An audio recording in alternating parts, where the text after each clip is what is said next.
Amen. Hallelujah. Praise the Lord.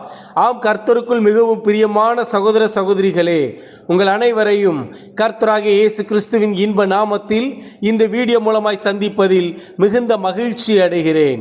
ஆம் பிரியமானவர்களே, இன்று நாம் வாசிக்கும்படியாக தெரிந்து கொள்ளப்பட்ட சங்கீத பகுதி சங்கீதம் 27 வசனம் 1 முதல் 14 வரை. தாவீதின் சங்கீதம் 1ஆம் வசனம். கர்த்தர் என் வெளிச்சமும் என் இரட்சிப்புமானவர், யாருக்கு பயப்படுவேன்? கர்த்தர் என் ஜீவனின் பெலனானவர், யாருக்கு அஞ்சுவேன்? 2ஆம் வசனம். என் சத்துருக்களும் என் பகைஞருமாகிய பொல்லாதவர்கள் என் மாம்சத்தை பட்சிக்க என்னை நெருக்குகையில் அவர்களே இடறி விழுந்தார்கள். 3ஆம் வசனம். எனக்கு விரோதமாக ஒரு பாளையம் இறங்கினாலும் என் இருதயம் பயப்படாது. என் மேல் யுத்தம் எழும்பினாலும் இதிலே நான் நம்பிக்கையாய் இருப்பேன். 4ஆம் வசனம். கர்த்தரிடத்தில் ஒன்றை நான் கேட்டேன், அதையே நாடுவேன். நான் கர்த்தருடைய மகிமையை பார்க்கும்படியாகவும் அவருடைய ஆலயத்தில் ஆராய்ச்சி செய்யும்படியாகவும் நான் என் ஜீவனுள்ள நாளெல்லாம் கர்த்தருடைய ஆலயத்தில் தங்கியிருப்பதையே நாடுவேன். 5ஆம் வசனம்.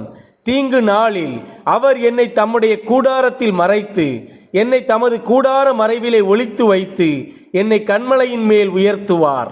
6ஆம் வசனம். இப்பொழுது என் தலை என்னை சுற்றிலும் இருக்கிற என் சத்துருக்களுக்கு மேலாக உயர்த்தப்படும். அதிநிமித்தம் அவருடைய கூடாரத்திலே நான் ஆனந்த பலிகளை இட்டு கர்த்தரை பாடி அவரை கீர்த்தனம் பண்ணுவேன். 7ஆம் வசனம். கர்த்தாவே, நான் கூப்பிடுகிற சத்தத்தை நீர் கேட்டு எனக்கு இறங்கி எனக்கு உத்தரவு அருளி செய்யும். 8ஆம் வசனம்.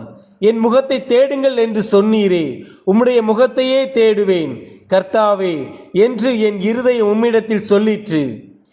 9ஆம் வசனம். உமது முகத்தை எனக்கு மறையாதையும், நீர் கோபத்துடன் உமது அடியனை விலக்கி போடாதையும். நீரே எனக்கு சகாயர், என் இரட்சிப்பின் தேவனே, என்னை நெகிழ விடாமலும் என்னை கைவிடாமலும் இரும். 10ஆம் வசனம்.